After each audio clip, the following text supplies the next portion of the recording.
you never heard of. Hey everybody, welcome to the Common Folk Podcast with Ben, Morgan, and Andy.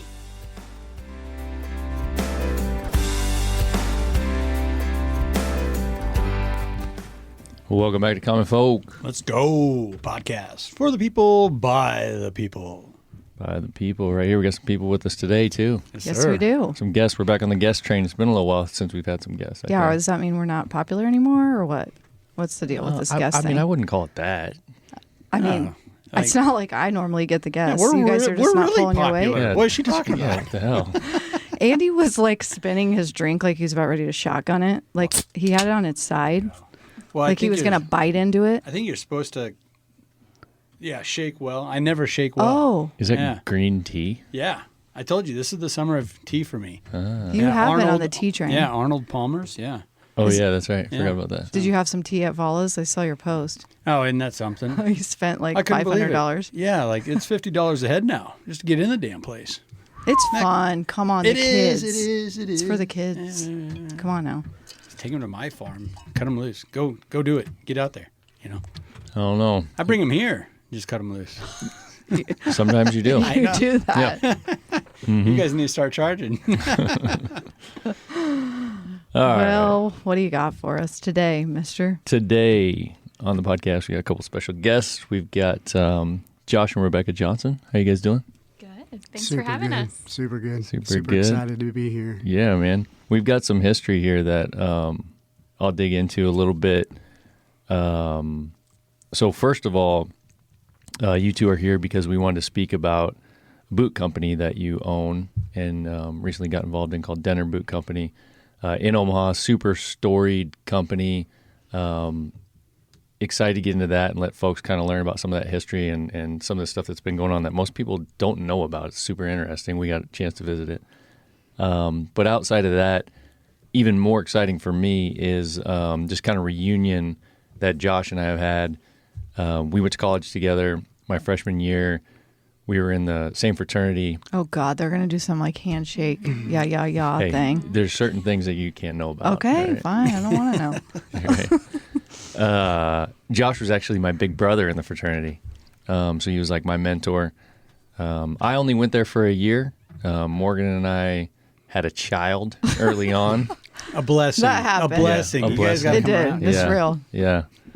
She is a blessing for sure. That ended my our college experience real quick. But that first year that was there was a freaking blast, and a lot of things I'll never forget. I'm very grateful for Josh and the guys there. So it's been super cool to catch up.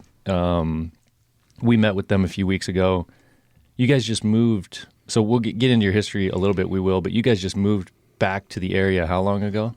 Yeah, we got back into the Omaha area in February of 23. 24. Four. Wow. Feels like it's been longer almost. But, Yeah, so it hasn't been very long at all. No, not Yeah. at all. And I just want to say, Yeah. So you I mean, I guess part of like tradition or whatever, but you buy the little brother buys the big brother the paddle. Oh, that's right. Yeah. I forgot about that. And that thing has traveled with me Really? throughout my entire Marine Corps career and all the way back here to... Wait, you have the paddle? Oh, I absolutely still Yeah. have that. Yeah. Oh, does that Oh mean my you God. could still Yeah. beat him with it? You sure? That think was that's earlier. the That was tradition, earlier. yes, yeah. Wow. I've only got a couple of scars from that. Oh my God. Okay. That would have been like when the movie Dazed and Confused was really popular, and the seniors would always paddle the freshmen. Yeah. I remember we were 8th graders going on to our freshman year, and Yeah. all the seniors, would-be seniors, they were making their paddles during shop. We were taking like drafting class, so we could like look out and see them making the paddles. Oh boy, you had to watch it. Yeah, we did. Yes, we did. Yeah. No, that's great, man. I totally forgot about that. I'll have to look at that. Josh has not. I'll send you the picture just to make Yeah, sure that please. you Yeah, do yeah, know. yeah. That, Is that Ben? Is that Ben? You're gonna. Yeah, I want to remember. Oh my gosh. That's great. So yeah, fraternity days. Everyone's got stories from that. It was fun, but going forward, first of all, let's talk a little bit about this company that you guys purchased and you're so heavily involved now. It's called Dehner Boot Company. Tell me a quick little something about the history. Just for the customer or for the audience, but Dehner. Dehner, There sorry. you go. Yep. Yeah, no. With a long A? Dehner. It's German, Yeah. Oh, yeah. The E's and A. Dehner. Dehner. Okay. Yeah, God. Dehner Boot Company, 150-year-old company, started in Junction City, Kansas, in 1875, by the name of a man named C.C. Dehner. He had come across a local cobbler. He's like, man, you do some really great work, and we should go into business together. And so they did. They kind of got their start with military officers there at Fort Riley, which is just north of Junction City, Kansas. From there, they moved over to Wichita, and then in 1930, then moved here to Omaha.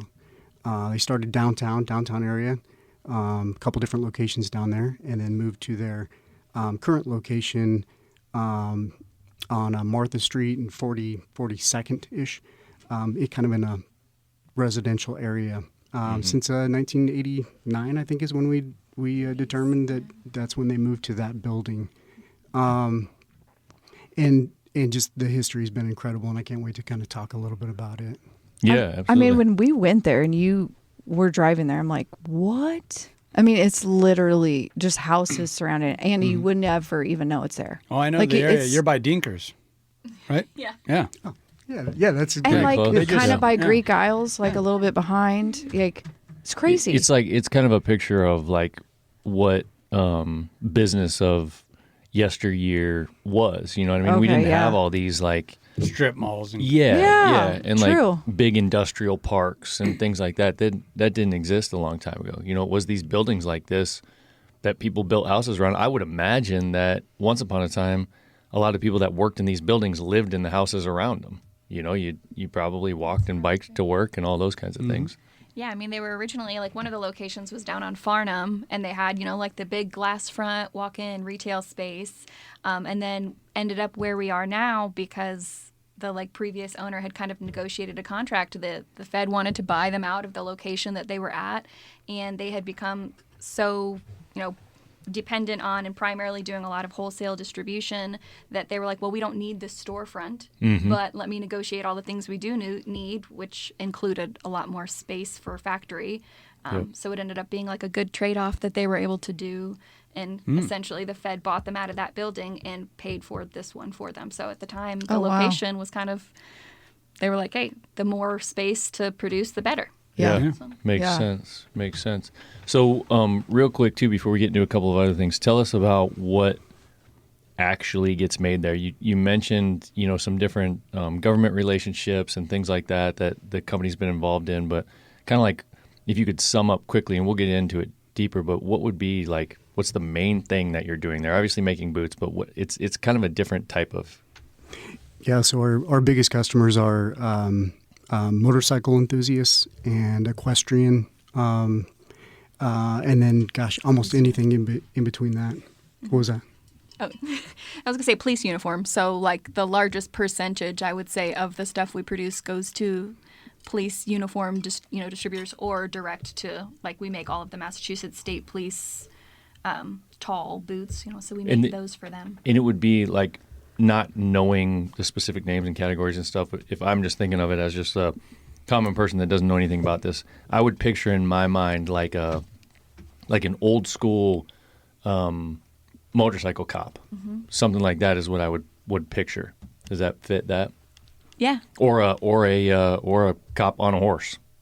Yeah, and I mean, our icon, so when we recently did the logo redesign, and when we were talking about, like, what our icon was going to be, we chose the fox hunt boot, which is, like a tall boot that you picture the equestrian boot with the little brown cuff at the top. Yeah. And so that's kind of like the legacy item that we chose for the icon. So picturing those tall boots, equestrian and police is largely what we make, but then I guess that's where we also get into the total missed market of all the things that we also can make that just haven't been advertised. Yeah, exactly. And we've got some examples of boots that we wanted to just bring in to just show like the the possibilities are really everything under the sun as far as what these incredibly talented craftsmen and women can do at the company. I've done numbers of times where I'm searching online and I see a certain style or whatever and show them like, can you do something like this? And like, yeah, of course we can. So it's just absolutely just incredible the talent that we have that have stayed there at Dehner even through the transition when we took official ownership. It's pretty awesome. Yeah, and I think it's also important, so for people who haven't seen it, to note that like our primary material, everything is leather. Yeah. So like when we're talking boots and shoes and stuff, like everything is made from start to finish in our factory, and that the materials that people are choosing from are leather-based items. For sure. I think that's a big part of it, exactly what you're talking about there. It's very much leather put together. It's not like a bunch of synthetics and all these other kinds of things that you typically see on, modern day boots. Super custom. Guys, when we went and toured, my mind was blown. Yeah. Just with all the... And I want to get into those details in that process too. We'll talk about all that. Let's rewind for just a minute, and I want to talk about, because we interview a fair amount of small business owners on here and just talk about like how do these kinds of things happen, and what we say at Common Folk is that we interview some of the most regular people on the planet doing some of the most cool shit that nobody knows anything about, right? So it's that kind of thing. So I want to learn a little bit more about you guys. I want our audience to learn a little bit more about you guys and how you came up, and then eventually how you got into this. So we won't go too deep, but let's talk a little bit about whichever one of you wants to go first, where you grew up and kind of what, adolescence looked like, and then, up into college or whatever the case may be, and then your careers before Dehner. Yeah. Born and raised in Alliance, Nebraska. Obviously, a lot of the Common Folk listeners will know where that is, way out west. Mm-hmm. But yeah, just I don't think I knew how good I had it until you get older, and then you really understand how the importance of like small town living and growing up in a small town. You played outside, you rode your bikes around everywhere. You came home when the streetlights came on. Yeah. If you're lucky, you had meat on the table from a local rancher or what have you, vegetables grown in the garden or given to you by somebody in their garden, Dorothy Lynch dressing on your salad, right? Yes. And just everybody's at the Friday night football game, listen to the Husker game on the radio. I'm kind of aging myself there, but that was life. That was life in a small town in Nebraska, and I think very much so that was also what I was trying to convince my lovely bride here to leave Tampa, where I wrapped up my career, to come back to kind of experience a little bit of that. And we're certainly getting the full Nebraska experience as we returned. But when you were growing up, did you have an idea of like what you wanted to be when you get older? Like before you decided you were going to college? I always had an affinity towards the military, but in my mind, when you graduated high school, you went to college. Yeah. That was just something that you did. But always had that in the back of my mind that military service is, absolutely essential to a strong nation. So yeah, I shot off to the University of Nebraska there, where we started our friendship. And then 9/11 happened, and I think I spent a year of just kind of soul searching, trying to figure out, what that meant and what it should mean for me as well. And decided to pull the trigger that I felt the importance of serving. So I looked at all the services, and I thought, I can't half-ass this. I've got to do it right. So I went to the Marine Corps. Yeah. Why do you say that? Because it's hardcore. My dad was the exact opposite. Oh, he was? I was trying to talk to an Army recruiter, and he's like, the Air Force. Well, so I just got a pinch here. I did not mean to disrespect anybody. Oh gosh, especially the person here to my right. That we'll get into that. Yeah. My lovely wife, she was Air Force, so I did not. I'm the punching bag on this show, so just let me have it. It's all good. That's good. That's a well-known rivalry. Yeah, exactly. Yeah, and I didn't. That was something that I either missed or didn't pick up on with you when we were in college my freshman year. I think, were you 1 year ahead of me? Were you sophomore or junior when I was a freshman? Oh boy, I can't remember. What year did you graduate high school? 97. Oh, so you were probably a junior then. But anyway, Yeah, I think that is right. that I didn't pick up that military was in your sights or in your plans. I can't say that I ever really knew exactly what was in your plans. We never really talked about that, but I remember after I left school and then you had said something and hearing stories about that you decided you were going in the Marines. I was like, holy cow. Like, Josh got serious. I didn't know that was going to happen. Like, I was picturing like something like what I'm doing today, like a marketing job or something like that. I think when I first met you, you were like the social chair of the fraternity or something like that. So you were putting together parties and.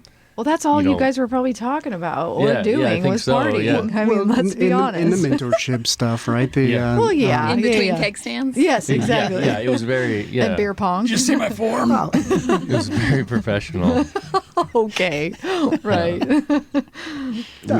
We hit all the marks. We were scholars, we were leaders, we were athletes, and we were gentlemen. That's right. Every day. Oh, okay. Every day. Yes. Yep. No He's argument. got nothing. But yeah, when I heard that you were going to the military, I was like, wow, that's wild, man. And I was proud of you. I was proud to hear it. But I was surprised. I didn't realize that was the path that you were on. Yeah, I mean, I think it surprised a lot of people, including my own parents. For Did sure. it? Just, Okay, yeah. I was going to ask how they But responded. at the same time, I'd still say that they, and I learned from them as well, of just the reverence for our military. So while it was probably a shock at first, they quickly got on board, and now a very proud Marine mom. Yeah. Even still. Yeah. So you you decided on that, finished college, and then what happens? How does that go? Yeah. So I actually enlisted in the Marine Corps first, and Okay. I wanted, I would say, like the boots on the ground Yeah. experience. And even my own recruiter was like, you don't have to go this route. You don't have to, there's the mystique of the Marine Corps where you start enlisted and then you become an officer, and that's called a Mustang. And I just had that idea that that's the right way to do it. Yeah. It's not necessarily. Yeah. But that's what I ended up doing. Okay. And, I don't have any regrets whatsoever, but you certainly, any of the listeners out there that are considering military service, you certainly don't have to go that route. Yeah. I remember hearing that as well, and I never had a chance to talk to you about it to find out what the true story was, but I remember people saying that, like, yeah, Josh has got his degree and he can go in and be an officer and go do his thing, but he doesn't want to. He wants to go in like a grunt and start like all the rest of them. And I was like, Eat some crayons. wow, man. That was, Yeah, there it is. We've got a Marine on the fire department here locally. I think he just turned 30, and he gets that joke all the time too. I don't get it. He's a What's the freaking joke? knucklehead. Why are Just we like, eating they're crayons? They're just Dumb. dumb. Oh, They just really? Knuckle dragging, eating Yeah. crayons. Okay. Yeah. Yeah. Come on, the movie Jarhead. The whole basis of it. I get You're it. a I get it. jarhead. Yeah. Okay. But no, that's cool. And that, so what happens when you do that? When you have a college degree, then you go and do that. I mean, how does that work? Well, so then I spent 5 years in the enlist, or actually 4 years enlisted, and then I did crossover, as we call it, crossover to the dark side. Yeah. And become an officer. Yeah. And yeah, you commission, and off you go on into your officer career. Yeah. And I was an intel officer for 15 years until my Wow. retirement. So when you're just, and I know I'm asking a lot of questions about this, but I'm curious, when you go in enlisted like that and you have a college degree, what are you giving up? Like, as opposed to just starting as an officer? I imagine pay. Money. Yeah. Is that? Oh, that's it. That's pretty much. I mean, obviously, there's the side of it that you were trying to achieve of like, I want to do all the things that all the guys I'm working with have to do. Also, I want to go in that route, which there's that mental type piece and all that goes along with it. But outside of that, that's what it is. It's probably fairly significant difference in pay. Yeah, there certainly is. Aside from that, though, I loved my time as an enlisted Marine, and then you cross over to the dark side, and then responsibilities obviously change quite a bit. But I don't have any regrets. But there's certain ways to do things, and that's So what I did. as someone who was enlisted, like I didn't go to the dark side. I did 6 years of enlistment, and I will say that Josh is probably kind of underselling himself, because I saw the leaders that I had and like the officers, and I think a lot of enlisted people will tell you that there's a very distinct difference between the leadership style you get from somebody who started off enlisted and who understands kind of the way that you're treated and living off of that lower paycheck, and just experiencing it firsthand versus I don't know how many times I saw, new lieutenants coming in and talking down to and acting a certain way, and that the enlisted people are like, this guy has no idea, or this woman has no, it's just, I think that the difference, like you saying it makes no difference, or, you don't have to do it that way. I think that it makes leadership a million times better. Yeah. And I think that there should be, and it would be great if there was a situation where it was required that everybody come in through that path, because I think that you would end up with a lot stronger leaders. And I think that Josh is an excellent leader, and it's because he had that background. Yeah, and I'm sure it, something like that probably exists for recruitment considerations and needs and stuff. Probably if the military didn't offer that path, they probably would have a harder time in getting, higher ranking people and all these kinds of things. I'm sure there's a reason for it, but that's kind of what I'm getting at with these questions. I know that you had said earlier that you don't regret it. You would have done it this way, but it's okay for anybody else to do it any other way. But basically what my next question was going to be was in regards to what you're saying there, in what, how you thought it benefited you, what it gave you as opposed to anything else. And I think you've pretty well answered that. And that's what, most folks would say. It really makes sense. And it's the same thing, in the corporate world. I mean, that's not just the military. I was thinking that too. You've always said that. Yeah. It, a lot of people, and I've kind of had my career throughout the different corporate steps, and I've seen opportunities to have jobs to go do things. I've worked for people who have gone and done things that are my managers that have never done the thing that I did, and it's very hard. It's very hard. Like, yes, they're good at, these different types of leadership type things and those kinds of things that they can bring to the troops, they can bring to the people in the organization. But if they haven't done it, then they haven't done it. It's really hard to relate. And there's just that thing with people too. Unfortunately, a lot of the folks that are led just cannot get over it and will not give that full level of respect to that person that's leading them if they don't think that person has done it before. And that's just kind of a reality. That's just kind of how things go with people. It's just human nature. And you just got to go through it. You got to earn it. Yeah. Coming from, everything ties back to sports with me. And a lot of my buddies from Peru State went into coaching. Well, it's a teacher's college. And so like a lot of my buddies that were players wanted to be student coaches. Well, they're not going to be able to coach. Like, I'm not going to listen to my buddy who's now a coach because he graduated a half semester before me. I'm like, me and you are like equals. I'm not gonna. You're not gonna holler at me and tell me to do 20 push-ups. Yeah. So like, but if you would have went somewhere else and he had good credentials, right? 3-year starter, all these other things. But it's one of those things where your mindset's already there. It's like, no. You're just you're one of me now. But if he would have came in from somewhere else, I would have been cool with it or whatever. Yeah. It's just you got to earn it, and there's no way around it. Yep. It's tough. So you said you did that for 15 years. You were in intelligence, and I'm assuming you moved around to a few different places.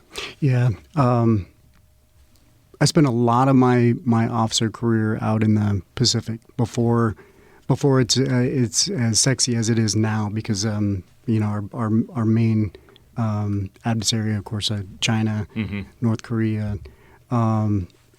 So yeah, it started in Okinawa. Was lucky enough to go to Hawaii. Stationed there for 3 years. During that time, I went to Afghanistan with the Joint Special Operations Command. So I was super lucky to be able to get that experience. Yeah. And at that time out in Hawaii, then met my lovely wife here. And we linked back up in Virginia when I was at it was like captain school, or we call it expeditionary warfare school. And then I took her back out with me. I don't mean it to sound like that, but Yeah, by then I was a dependent, so yeah, I went where you went. but yeah, I was lucky enough to get stationed back out in Hawaii and got company commander time and operations officer for a battalion time as well. And then we were lucky enough to get stationed in Tampa, Florida, which was close to Becky's family. And I was at Central Command there, which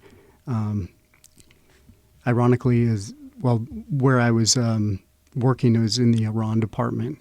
So we spent, the 3 years of ramping up and ramping back down, and ramping up and up. Here, it's gonna pop off. We know it's gonna pop off, and then never did. So I know my colleagues that are still there are probably feeling the same sort of way. Yeah. Ramp up Yeah. and then back down. But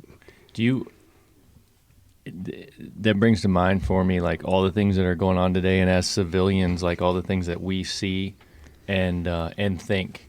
And I feel like every time we turn around, like, the end of the world's coming. Another war is about to break out. It's World War III. I don't know how many times in the last 2 or 3 years. It's already started. Yeah. That was the YouTube it video I did? watched last week. Yeah, Okay. we're in the middle of World War III. Yeah. Okay. Like, what I'm getting at is, like, all that we hear, do you feel almost, like, numb to some of that stuff? Or do you look at some of that stuff and be like, you guys just, you don't get it. You don't understand what's going on behind the scenes? it was certainly helpful because I had a top secret SCI clearance. So you really kind of got to see behind the green curtain. And now that I don't have that anymore, now it's kind of I feel a little bit of that, like, man, what really is happening? Because I certainly had all access in my time as an intel officer, where I could say, I'm trying to think of a certain instance, but just say, like, yeah, it's not what people are hearing in the news. But now I'm outside. You're one of us. Wondering sometimes. You're a little blind too. Yeah, that's cool. It's a good story, man. If you had time, I'd love to at some point have a conversation more about, like, your career and the military. I think folks would really like to hear that. I know I would like to hear it, but someday down the road.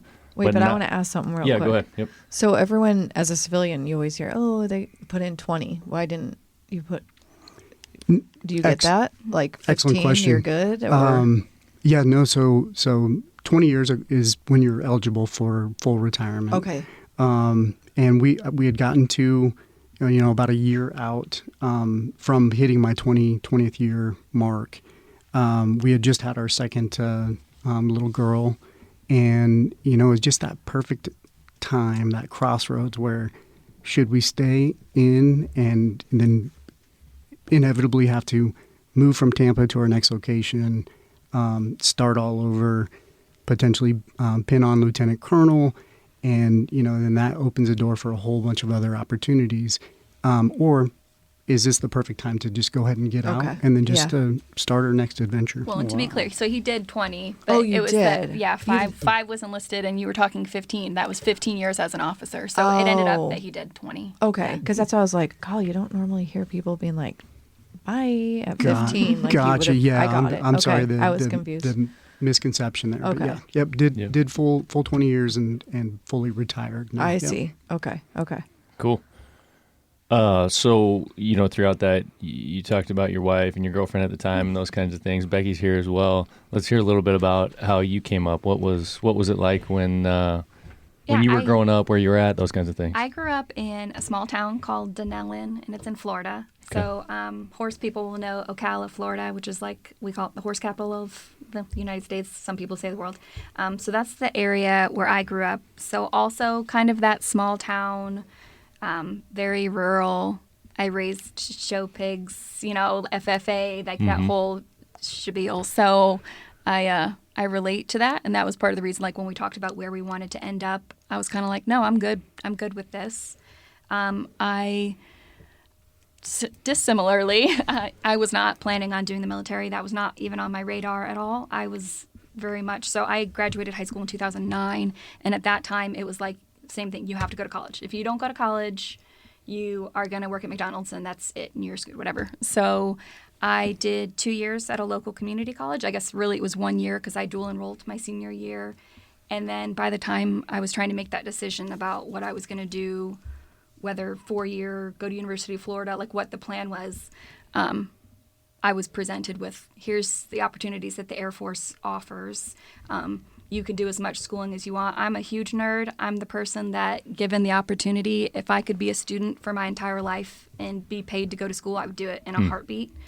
So for me, I was like, well, having a scholarship and going and getting a 4-year degree, that's never going to be enough. I'm going to need more.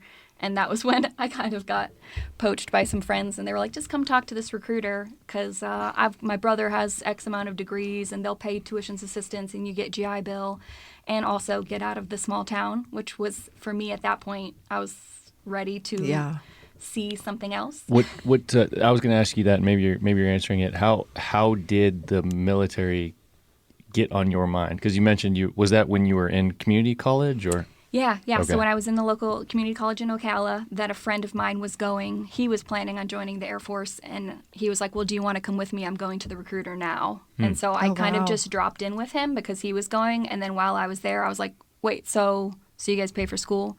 Like as much as I want? Like if I'm in, I can keep going? And like, I got the whole talk of like, also you can travel, you can go here, you get these benefits, you're going to see the world. Right. Air Force is awesome. I'll go to bat for and the it Air was Force. Air Force, so I like the Falcons. Go Falcons. So for me, it was kind of like, they were like, hey, just take this ASVAB and see how you do. And I mean, I scored really well because I'm a nerd. So they were like, what do you think about being a linguist? You can go in Intel. And I was just like, they were like, there's a signing bonus, and also you get money, for proficiency for language. And I was like, I like money, I like school, let's do it. And so for me, that was kind of like my way out of being in I think college. she's awesome. I think you're awesome. That was like my dad's story too. He's like, Really? He was a linguist. Oh, okay. And him and his best buddy, they're like shooting hoops on base, and one of the guys like, hey, we need more linguists. There's a signing bonus. And like, okay, well, tell us about the signing bonus. So, so it's the same thing. So for me, I joined, I enlisted, I became a Chinese crypto linguist. I went to school in Monterey for language school for a year and a half. Got stationed out in Hawaii to work at the National Security Agency translating, and that was where kind of as I was separating and Josh was there in leadership, we had overlapping contacts, like the people I worked with. I got in, I did my 6, I got my benefits, I got a degree in Mandarin when I was in, or an associate's degree, and then I got a intelligence studies degree undergrad, and then I did undergrad afterwards, and now I still have my GI Bill. My plan was to then go to medical school, which, such is life. Things that somehow I ended up getting this. Own a boot company instead. It was now a dying patient that I'm taking care of. No. Doctors need boots too. So. So I went and I did an undergrad in neuroscience afterwards, and then I did a full post-bac for genetics and biochem because I had planned on applying to medical school. And then we had our second daughter around the time I got pregnant when I was getting ready to take my MCAT, and so decided to go ahead and delay that a little bit and thought, it'll be there when I'm ready. And then as we kind of got settled in here, obviously right now, like my friends who are in the medical community are like, it's tough, it's miserable, it's a hard time to do it. And so the idea of going and being away from my kids for 80 hours a week in some kind of intense program just no longer seemed like something that was a worthwhile trade-off. So, who knows? Yeah. You still got to invest in yourself as far as building knowledge, going to school. Like, even if that's not exactly what you're using, that's kind of what everyone talks about. Yeah, I went to college for 4 years for this, but I'm actually doing that. That's a very common story. Yeah, I learned how to learn. We do have some customers in China, so that's been fun. Like I get to occasionally, and some of our machines come in with machine manuals that are still in Chinese. They don't send an English version, so we've been able to laugh a couple times. I was like able to dust off the old. That is fantastic. Yeah. That's like my dad's exact same story. When we'd get fireworks, we'd always make him read them. What language did your dad? Mandarin. Yeah. Yeah. Man, that's so cool. They've got a machine that they showed us at their facility. It's the first one that you guys had to buy as owners, right? Mm-hmm. And it was a very critical machine, and we'll talk about some of those details. But it's like super unique. Like I imagine there's how many of those do you think there is in the United States of that machine? Gosh, yeah, like a handful. Can't be that many. Right? Yeah.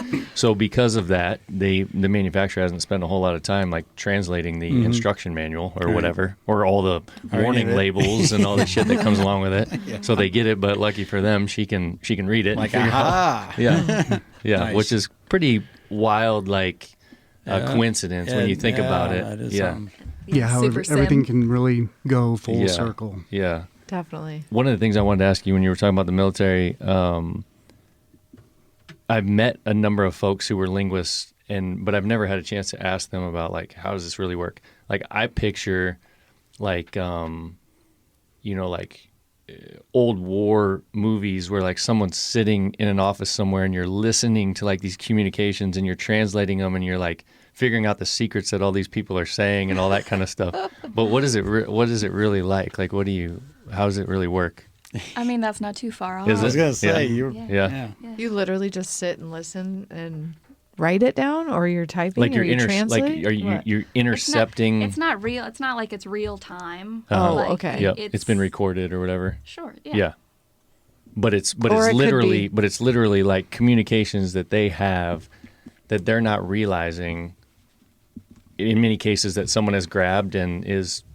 We're looking at each other because we're like, how much. This is what I'm wondering too. Yeah. Or it could be like in a black briefcase, and they're like, it could be like top secret. So. I mean, my dad won't say a word about it. All the stories I get is from my uncle.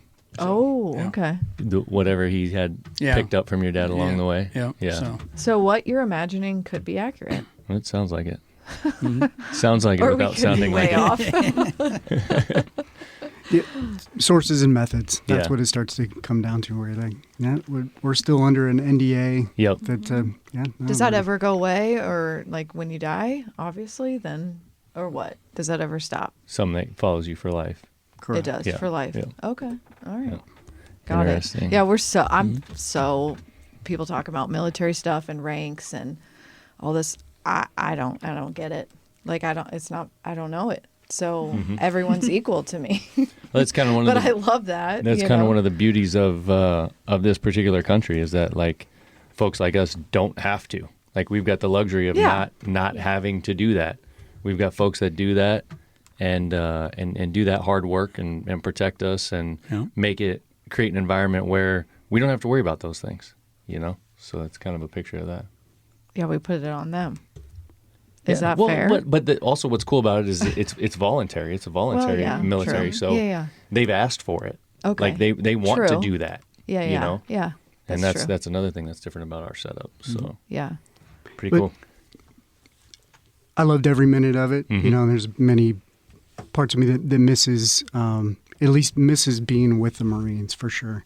And obviously, I'll say it again, no regrets about exiting. I think that was the perfect time. But it was an incredible career and loved every second of it. Yeah. Yeah, it's awesome. Well, I appreciate you guys sharing that. Yeah, go ahead. Let me just say something, though, before we move too much further. Let me also just say this. Number one, Morgan, I think you deserve a thank you, at least from service member to you, for participating in the 50-mile march. Oh, well, thank you. For the listeners who don't know, that's a charity that goes to veteran organizations or an organization to help veterans in need. And I know firsthand you can't just go off and hike those 50 miles without putting the miles on your legs, your knees, and so that just shows the dedication that you that you put into doing that event, and on your own time. So a huge thank you for Gosh, that. thank you. I was not expecting that. I just always feel like I individually don't do enough like our service members. And so if I can just do a little bit and raise money and awareness, and I have the legs and the capability, like why not do that? Like I will never be able to serve. It's just not in me. Multi-year now, right? You've done it twice, right? Yes. Yeah. But I thank you for saying that. So I just feel like if everyone does a little bit, it can make a huge difference. Well, and you do. You deserve a thank you. Oh. So for Well, that, thank I thank you. you. And then, too, for you guys for just doing this podcast, I've looked at, been a listener and looked back at, some of the folks that you've had on. You've had veteran business owners and you've had actual service members on this podcast. And so for that, just giving a voice to us and to those folks, much appreciated for that. And three, and probably most importantly, thank you for just being who you guys are. Obviously, Ben and Morgan, I've known you guys for quite some time. That you're responsible, great, tax-paying citizens that are raising fantastic youth that are following suit and being good, responsible citizens for the community. And Andy, barely know you, but been like I said, been a listener and in listening to the things that you talk about, I know that you're exactly the same way, raising fantastic youth that are really serving this community. So again, guys, much appreciated. Yeah, it's cool, man. That's cool to hear. I you. appreciate that. Yeah. And it makes me think, why you're saying that. If I can reiterate a little bit, tell me if this is true. Because we just got done talking about your guys' careers and, just real briefly, obviously, kind of how you came up. And maybe what you're saying is that by what we're doing made and makes what you did worth it. Because what you were doing is so that folks like us can do these kinds of things. And that we do it right to give you a reason to feel good about what you were doing, because that allowed us to do what we're doing. Yeah. Full circle. Yeah. There you go. It is. Yeah. Yep. Yeah, that's exactly right. And to all the common folk out there that are doing the same thing, you deserve a thank you from our service members as well for making this all worth it. Yeah, that's cool, man. No, I appreciate that for sure. I know everybody else does as well. One of the things you guys touched on, the last thing I want to talk about before we move on to the company, is you mentioned that you have children. Can you tell us just a quick little bit about that? Yeah, we've got two little girls, 6-year-old and a 2-year-old, and yeah, they're just awesome. Boy, if that's not a humbling experience to have two little girls, I don't know what else. Yeah, man. Girl dad over there. Yeah. He needed it. It especially on the second one, it took me a little bit to accept it, but now I can't imagine anything different. Yeah. Wait, do you have brothers? So Nope, two sisters. okay, this was destined then. Okay, I thought maybe. Becky, do you have siblings? I have one sister. Okay, yeah. Yep. So you guys done? Yes. Done. Okay. All right. Yeah. That was a quick one. I had hard pregnancies. Oh, me too, So I'm girl. so thankful. Yeah. I'm so thankful that we have two healthy, happy little girls, and there's not enough money in the world to pay me to do it again. Just throwing it. Maybe. It's probably too early at this point, but do you guys have any kind of specific dreams or aspirations for them in terms of what they're going to be when they grow up, given your guys' experience? They won't join the Marine Corps. Yeah. No. Yeah. No. No. Trying to be those parents that aren't, trying to pigeonhole them into anything. Yep. Yeah, just happy, and for them to understand hardship and to be able to be empathetic and helpful. And I think that, as long as they're happy and they can make the world around them better, that's all I could ever want. Yeah. That's Absolutely. tough. That's tough. You're going to have to let them fail. You have to Yep. let little girl fail. That's tough. You do, You yeah. do, Especially yeah. as a dad, that's tough. I know. Yeah. Yep. Yeah. My dad let me fail a lot. I Oh. failed. It's easier. Yeah. It's easier with your boys. Oh my It's God! totally easier. yes. Think about the I almost times. set Ozzy up to fail. Yeah. Think about the times that you brought up stuff about Joel. You're like, oh, if we don't do this or do that, this is going to happen to him, whatever. And I'm like, yeah, it's going to happen to him. It needs to happen to him because there ain't a damn thing we can do about it. Like, I can talk about it all I want, but he has got to rub his face on the concrete. You got to go through it. Okay. Yeah, you I gotta go think, through it. Yeah. I think that that's a difference between boys and girls too, though, is that little boys and teenage boys, they have to fail themselves to learn Yeah. it. But girls can watch somebody else fail and say, yeah, I don't want that to be me. And Yeah. like, I think that there's a difference to it. Yeah. Like, Yeah. Yeah. for real, where you have to let the boys fail. And for the girls, you have to at least let them see who they don't want to be and like learn from someone else's mistakes. I think That's very true. an easier thing, you know, with our frontal lobes developing better sooner, you know, whatever it is, that the girls seem to be a little bit more mature a little sooner. So You reminded me of a story we went out to eat a while ago. It was on one of those really good Mexican food restaurants on 24th Street Okay. in Omaha. And little kids running all over the place. It's fun. You know, it's lively. You're getting authentic food. A lot of little kids, a lot of noise. And there was this little boy. He was way shorter than all the little girls, but he had the moxie. You know, he would walk around with his arms out like this. And he walked up to our table and just goes, roar! Like, put his arms up. I'm like, Jesus, this kid's about it. And so we kind of kept our eye on him. And he went over to where all the toys and trinkets were, and he started scaling it, started climbing it. And all the little girls, they didn't. They just sat back and watched. Like you were saying, we'll let him fall. Yeah. And he was happy to do it and fall, but you know, he wasn't going to show you his hurt. You know, Yeah. he was a good Yeah. little boy. You know, yeah. But all the little girls, Sounds like it. they just sat back and like, yeah, you go for it, buddy. You know? It's funny. But for your kids and you guys growing up in smaller towns, do you want that for your kids? Obviously, coming back to Nebraska from Tampa, I would say is just smaller in general. But not that you need to say where you live, but it's a smaller town, and they're getting that. yeah. Yeah. Yep. Yeah. Yeah, the full experience out there in Utah. We just Okay. part of the reason why we moved back in the first place was that we found a piece of property that just really checked a lot of our boxes of what we always kind of wanted. And obviously Utah, very rural, but we know that the school district is fantastic, and they have been fantastic, and we just really wanted that experience for our kids too. That's awesome. Mm-hmm. I think that's Yeah, that huge. was kind of interesting too, because last time we talked to you guys, you were telling me how you moved to the Utah area, and that was that kind of like just sight unseen? Kind of. Yeah, I mean, that was kind of what I was picking up from you guys. Yeah. It was find property on Zillow, decide that what we could get for a property in rural Nebraska versus our house in Tampa was like, we can get the 5-acre little plot of land of our dreams here. And then I don't know, basically we put an offer on the house having not seen it. I flew out after we had the offer in to come do an inspection period, so I had seen it once. And that was That's really crazy. it before we closed on it. That's awesome. And then I did a trip up right before closing. It happened to be January of 2024 during the polar vortex. Of course, you know, it was accidental that our schedules aligned that way. And my best friend Jessica, oh my God, bless her heart, she is a Florida girl through and through. And this was our mom's weekend getaway. The dads had the kids. We loaded up my car, and we were bringing our chickens because we had 5 chickens that we were bringing up from Tampa.